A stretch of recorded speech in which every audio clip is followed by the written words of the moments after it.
I was called a useless black man by the Millionaire. So the next day I decided, Part 1, The Spark. The rain hadn't stopped for 3 days. It slid down the cracked windows of my apartment, tracing crooked lines over the grime that no amount of scrubbing could erase. The room smelled of wet concrete and stale dreams. The kind you forget to chase after life keeps reminding you how small you are. My name's Marcus Dean, 34 years old, ex-soldier, part-time janitor, full-time dreamer. I live on the south side of Chicago, the side that doesn't make it to the postcards or the mayor's campaign videos. That morning, I woke up to another rejection email. We appreciate your interest, but we've decided to move forward with another candidate. I didn't even remember which job it was. There had been too many. I slipped into my uniform, faded blue coveralls with the logo of Whitmore Industries stitched above the chest. The letters had started to peel off, like they were embarrassed to be associated with me. Whitmore Industries was a sprawling empire of luxury cars and private jets, founded by William Whitmore, one of those billionaires who had never known what hunger felt like. The kind of man who thought hard work was a moral virtue, but forgot that some people worked hard just to stay alive. I was one of those people. The main lobby gleamed like a temple of wealth. Marble floors, crystal chandeliers, and the faint scent of imported lilies that someone had to replace every morning. Someone like me. As I mopped the floors, I caught a reflection of myself in the glass wall. Tired eyes, calloused hands, skin dark as midnight. Behind me, men in tailored suits walked past without looking. Then, out of nowhere, a voice, deep, commanding, coded with the kind of confidence money gives you. "Hey, you miss a spot." I turned around. It was him, William Whitmore himself. I'd seen his face in magazines, on TV, and once on a billboard that blocked out the sun over the interstate. "Sorry, sir," I muttered, tightening my grip on the mop. He looked at me for a long moment, the kind of look that stripped you down to the bones. Then he laughed, short and sharp. "You know what your problem is? You people never learn to aim higher. Always stuck doing the same useless jobs." My chest tightened.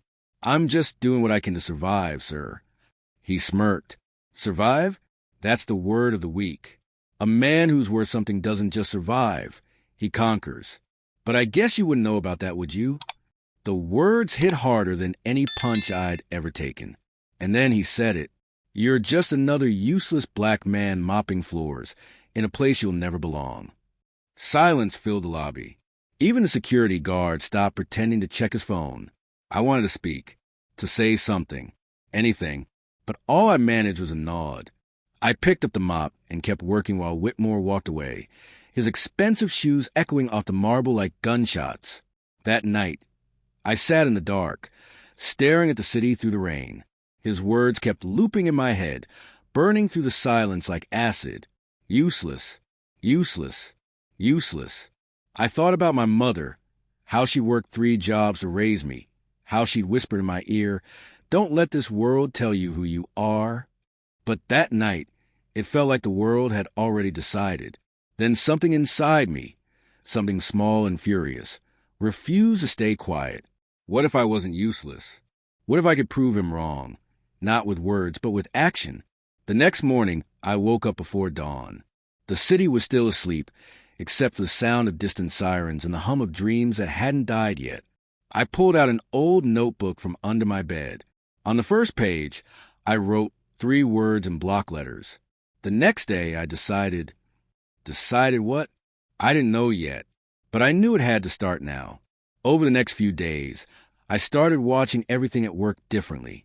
The executives who strutted through the halls, the shipments that came and went, the conversations that weren't meant for my ears. I began listening, observing, learning. I found out that Whitmore Industries was about to launch a new technology, a self-driving AI system for luxury vehicles. But there were rumors of design flaws, secret cover-ups, even bribes to keep regulators quiet. The kind of secret that could destroy a company, and a man like Whitmore. That's when I realized my plan. If I could expose him, not just for what he said, but for what he did, maybe I could prove something to him and to myself. One night, I stayed after hours. The building was empty except for the hum of the servers and the flicker of fluorescent lights. Using a maintenance key I quietly duplicated, I slipped into the restricted area. The innovation lab. Rows of monitors glowed in the dark, displaying code, designs, and confidential reports. My heart pounded as I connected a flash drive. I didn't know exactly what I was looking for, but I knew I'd know it when I saw it. Then there it was, an internal memo, flagged top secret.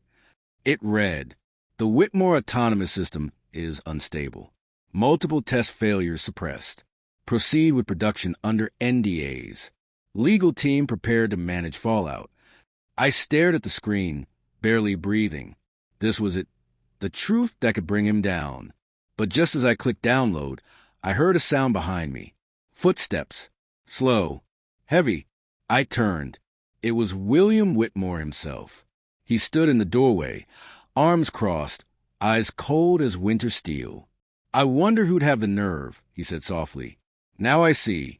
The janitor with a chip on his shoulder. My throat went dry. He took a step closer. "You think you can ruin me? You think the world cares about your little story? You're playing a game you don't understand." I clenched my fists. "Maybe, but this time you'll listen." "Whitmore," Smirk returned. "Then go ahead, Marcus Dean. Show the world what you've got." He turned and walked away, his voice echoing down the hall. "Let's see how far a useless man can go." I stood there, trembling, the flash drive glowing in my hand like a spark in the dark. Maybe I had just crossed a line I could never come back from. Maybe I had just declared war on a man who owned half the city. But one thing was certain. Tomorrow, everything would change. I was called a useless black man by the Millionaire. So, the next day I decided, Part 2, The Price of Truth. The flash drive burned like fire in my pocket as I left the Whitmore building. The night was silent, but my heart wasn't. Every step echoed with the weight of what I'd just done. Stealing corporate data from one of the most powerful men in Chicago wasn't bravery. It was suicide. But courage and desperation often look the same in the dark. By the time I reached my apartment, the rain had started again, soft and steady. I sat on the edge of my bed, dripping wet, staring at the tiny piece of metal that now held a billionaire's secret. I didn't sleep. I couldn't. When dawn crept to the blinds, I was still there. Same spot, same fear, same fire. I plugged the flash drive into my old laptop, the one with a cracked screen and a fan that screamed louder than my doubts. The files opened, revealing pages of memos, test reports, payment trails, and legal documents. Each line told the same story: corruption, greed, and the cost of silence. Whitmore's empire wasn't built on innovation. It was built on lies. For the next 2 days, I made copies, backups, and hidden folders. I didn't know who to trust. Not the police. Whitmore had them in his pocket. Not the media. Half the city's journalists worked for him. So I turned to the only person who'd ever believed in me, Naomi Clark. Naomi had been my friend since high school, a journalist who'd fought her way up from the bottom, now working for a small but fearless independent paper. She was fierce, sharp, and had a heart too stubborn to quit. When I called her, I could hear the skepticism in her voice. "Marcus, you're telling me you broke into Whitmore Industries and found proof of corporate fraud? Are you insane?" "Yeah," I said. "Probably." There was a long pause. Then she whispered, "Come to my office. Now."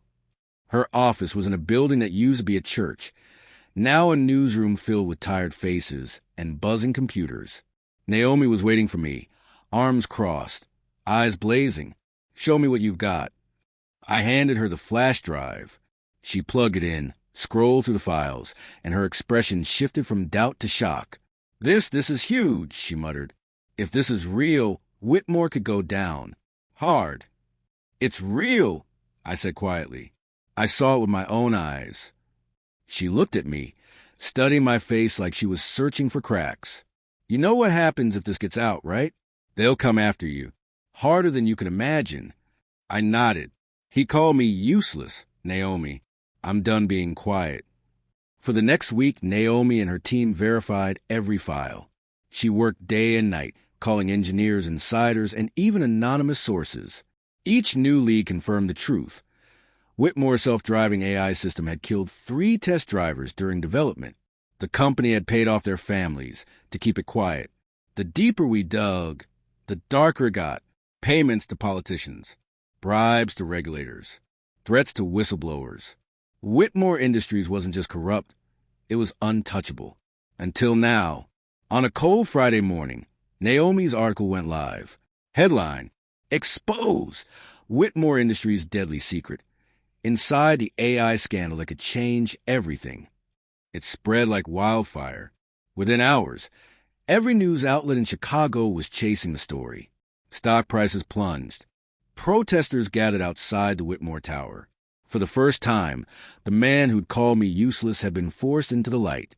But victory didn't taste sweet. It tasted like fear. That night, I noticed a black SUV parked across the street from my building, its engine idle for hours. No one got out. When I stepped outside the next morning, my front door was slightly open. Nothing was stolen, but everything was moved. My drawers, my photos, my notebooks. Someone had been there. Naomi called that afternoon, her voice tight. Marcus, we need to talk in person. We met in a diner off West Madison. She slid into the booth, her hands shaking. They're saying the files are fake, she said. Whitmore's legal team claims they were fabricated by a disgruntled employee. They're threatening to sue the paper. I felt my stomach drop. Fake? Are you serious? She nodded. And there's more. Someone leaked your name, Marcus. The story's out. They know who you are. I froze. People were staring at me from other tables. Whispers.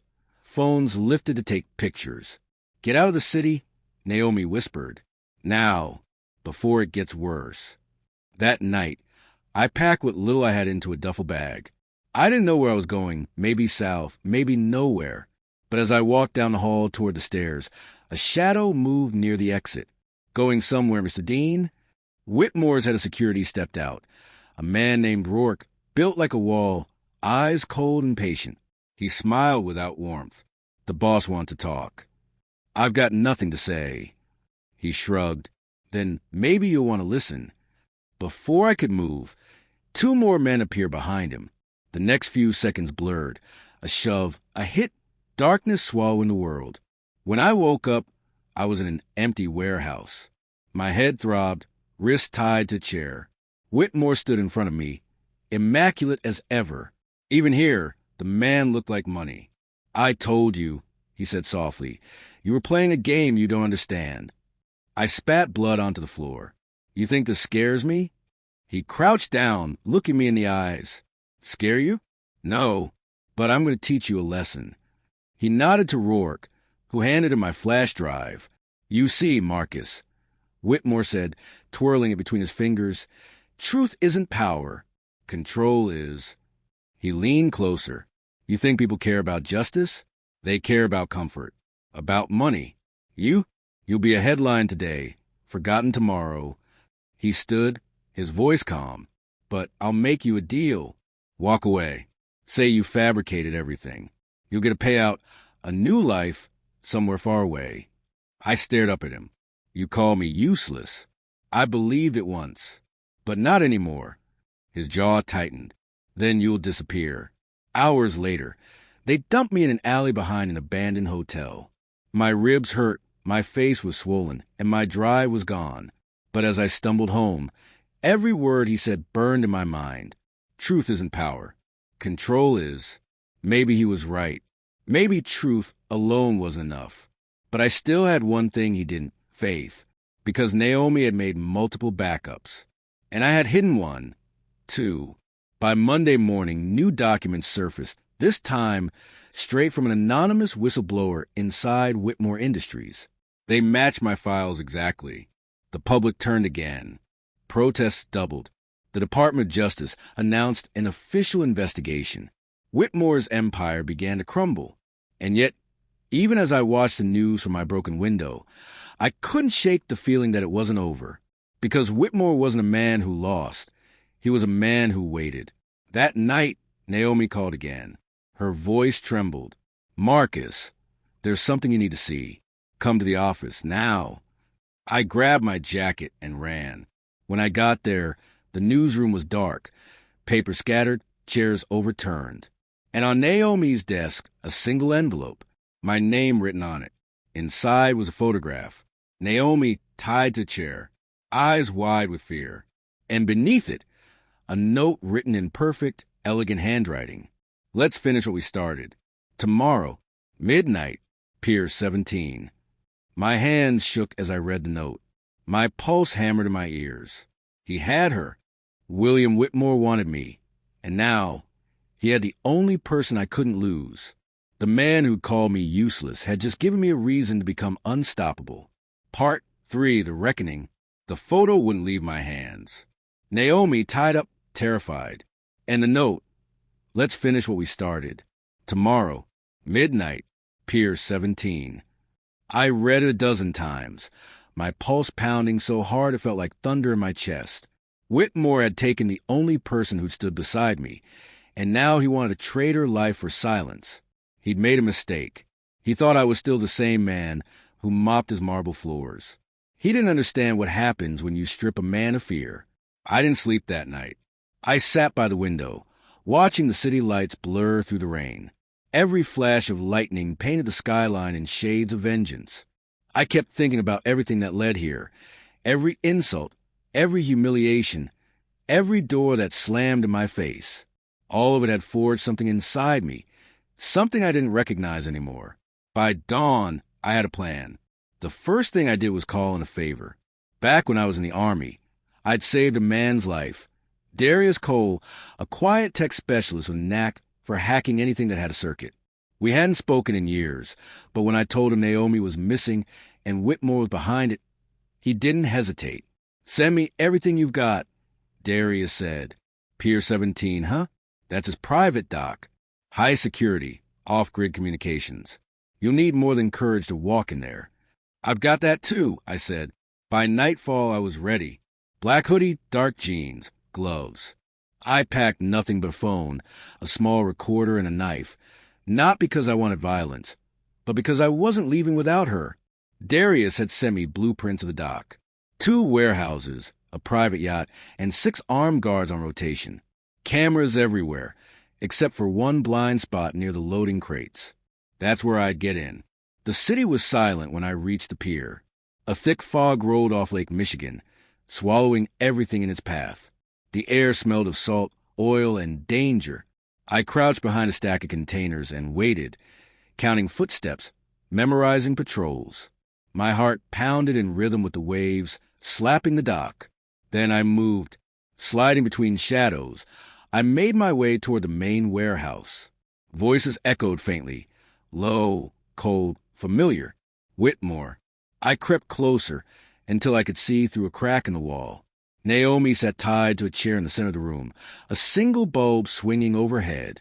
Her face was bruised, but her eyes burned with defiance. Whitmore stood a few feet away, immaculate as ever, holding a glass of whiskey like he was hosting a dinner party instead of a kidnapping. You see, Miss Clark, he said calmly, your friend thinks truth is a weapon, but truth is only dangerous when someone powerful decides to listen, and I make sure no one ever does. Naomi spat blood onto the floor. You're finished, Whitmore. The world knows who you are. He smiled. The world forgets, Miss Clark. People don't want truth. They want comfort.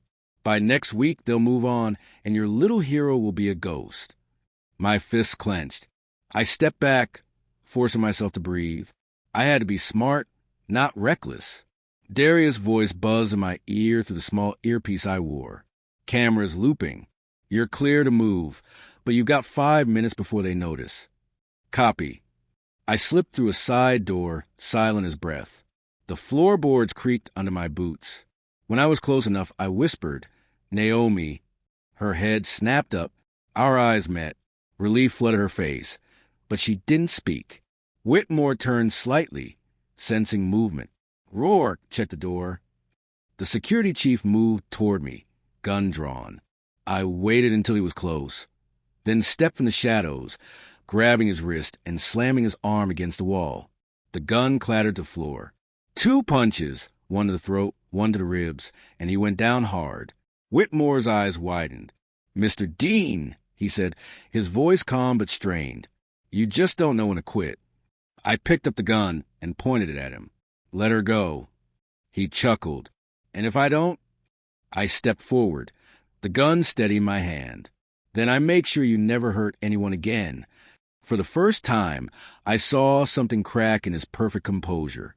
A flicker of fear, or maybe realization.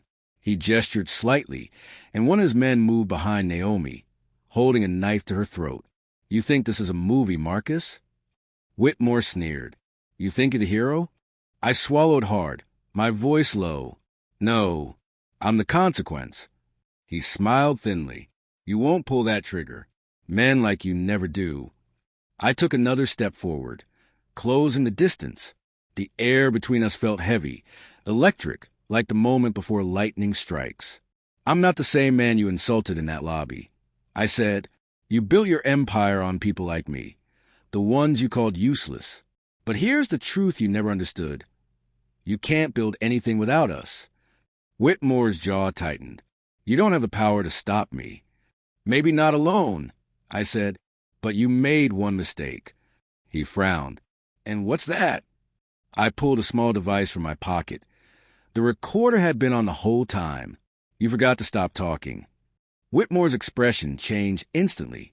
Rage, panic, disbelief, all colliding at once. You think anyone will believe? They will, I interrupted, because this time they'll hear from you. At that moment, Darius's voice crackled in my ear. Got it, Marcus. Live feeds up. You're broadcasting. Whitmore froze. The recorder wasn't just recording. It was streaming his every word live to every major news outlet in the country. For a moment, the only sound was the soft hum of the generator and the waves crashing outside. Then Whitmore moved, fast, grabbing the gun from his fallen guard. A flash, a deafening crack. A gunshot split the air. Pain tore through my shoulder. I stumbled, dropping the weapon. Naomi screamed. Whitmore aimed again, face twisted in fury. You think you can destroy me? Through the haze of pain, I lunged forward, slamming into him. The gun went off again, echoing into the night. We crashed through a table, glass shattering, fists flying. I hit him once, twice. Years of anger, humiliation, and silence exploding into every strike. Finally, he lay still, chest heaving, blood dripping from his lip. I staggered up, clutching my shoulder. It's over, I whispered. But even as I said it, I wasn't sure I believed it. Outside, sirens wailed in the distance. The police, the media, all drawn by the live broadcast. Naomi ran to me, helping me stand. You're bleeding, she said, voice shaking. I smiled weakly. He called me useless, remember? You just brought down a billionaire, she said, tears in her eyes. You're anything but. We walked toward the exit together. Behind us, Whitmore groaned, still alive but beaten, his empire crumbling around him. Days later, the headlines told the story. Whitmore arrested in AI cover-up scandal. Whistleblowers' live broadcast exposes billionaire lies. The world finally knew the truth. But for me, victory felt strange, quiet, the kind of quiet that follows a storm. I was recovering in Naomi's apartment when a small package arrived at the door. No return address. Inside was a black envelope. A single note. You think it's over, Marcus? There are others, bigger than me. You started something you can't finish. No signature, but I knew the handwriting. Whitmore's. At the bottom of the envelope. Something else. A small flash drive. I stared at it, heart pounding. Naomi looked at me. What is it? I shook my head slowly. I don't know, but whatever it is, it's not over. Outside, thunder rolled again over the city. I slipped the flash drive into my pocket, feeling its weight. Heavier than truth, heavier than revenge. This wasn't the end. It was the beginning of something much bigger. The YND for now. Asterisk. To be continued. The system